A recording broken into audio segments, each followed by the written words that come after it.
Last week I talked about kids with elemental powers. This week I'm going to talk about kids with elemental powers. Specifically, the other show that came out around the same time, Xiu Lin Showdown. And it's Thursday. You know what that means? It's time for us to have another Throwback Thursday.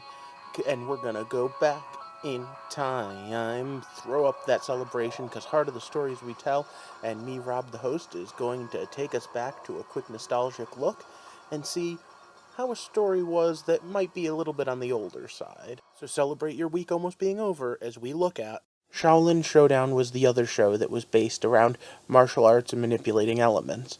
Specifically, it was the more kiddified one, and I wish I could say it was just as good as Avatar.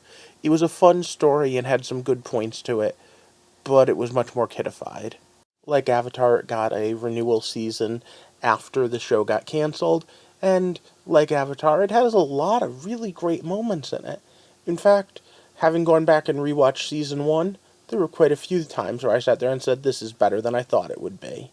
Let's get into spoiler territory. So once again, it's stop. Spoiler time. So let's start with the elements of fiction. And of course, we're going to start at this old standby that we always do. The setting. The setting is a modern-day magical Earth. Nothing really special to speak about. So let's start characters. Characters start off with 4 main ones. We have Clay, who represents Earth. Ha ha ha. He's an old Texas boy. And he mostly just throws his weight around and is tough. Then we have our fire element. A young girl from China who goes by Kimiko. And trust me, she's no shrieking violet and she's no damsel in distress. She's keeping up with the boys. And then we have Raimundo. Raimundo is more of the American, well, South American, and he's a bit edgier, doesn't like to be serious, and is often the joke. His element is air.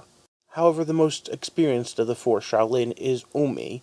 Umi's element is water, and he's spent his whole life training to be a Xiu Lin warrior, and mastered every style of martial arts you can imagine. The 4 of them have a helper, a spiritual ally. Even though he's an all-powerful dragon, Dojo is often played for laughs, the protector of the scroll. Their enemies are Jack Spicer and Wuya, or at least originally. Later they introduced one of my favorite characters, Chase Young, but that's jumping ahead. Let's talk about some plot. Fairly linear with a few time travel elements, this is Master Dashi, the original Xiu Lin warrior. He fought Wuya 1,000 years ago, and created the magical Shengang Wu to defeat her. Unfortunately, he couldn't kill her, only lock her away. Now, all these years later, the 4 elements are needed again, and this time, 4 different heroes come together to create and find the Shengang Wu. Hidden away across the planet, they need to be claimed, and the heroes and villains are in a race to get them. Who are our point of view? I'm sure you've guessed by now it's Wuya, the evil witch. Just kidding, of course it's the 4 Xiu Lin. Throughout the handful of seasons, each get their own little arc. However, Umi probably has the most time as the point of view character. Let's talk about themes and symbolism. Each of the 4 main characters has traits that are significant to their element, and of course, the different elements symbolizing different things make sense. Water, patience; air, chaos; earth, stability; fire, anger and passion. And the whole series really does a good job of showcasing how each of them, while embodying that one element, has multiple portions of the others. Then the Shengang Wu themselves each are a stand-in for different ideas and thoughts. But again, it's kind of kiddified, so there's not a lot here. So to wrap up, the good, the bad, and the ugly. The good. The best part of this show is the villains. They're the most varied and have some really great concepts behind them. There are also some great jokes, mostly at Umi's expense. What about the bad? The bad is that, even for a kid's show, there are moments where you sit there and realize that they didn't think things through ahead of time. So, some of the Shengang Wu overlap each other, some are way more powerful than others, and they just don't all fit together in a cohesive sense. And then there's the ugly.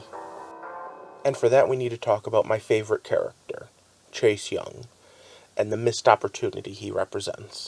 Chase is an immortal being who actually knew Dashi. He has these dragon-like powers, he is the most powerful martial artist, and he obviously has a lot going for him. And early on he befriends Umi, and wants to take him on as a student. If they had kept to that portion instead of him ending up going after the Shingongu himself, I think he would have been an interesting villain who also had a bit of a thing for one of the heroes. However, playing up that whole aspect of being a bad person but not necessarily being the villain of the story was too much for this kid's show, and that kind of annoyed me. But what did you think? Have you ever seen Xiu Lin Showdown? And if so, what were your favorite parts, or least favorite parts? And as long as we're talking about things you like, if you like this video, why don't you give it a thumbs up and a share? It really helps the community out. And of course, if this is your first time here, hit the subscribe button. I do Throwback Thursdays every Thursday. I do theory videos on the theory of how we tell stories every Sunday. And I review TV shows and movies as they come out. I hope that you enjoyed this, as we looked at two different ways of talking about elemental kids. Last week with Avatar, this week with Xiu Lin Showdown. And of course, coming up is the month of October, and since I love Halloween and horror, we're going to be talking about that. I hope you have a good night, and thanks for walking with me through the heart of the stories we tell.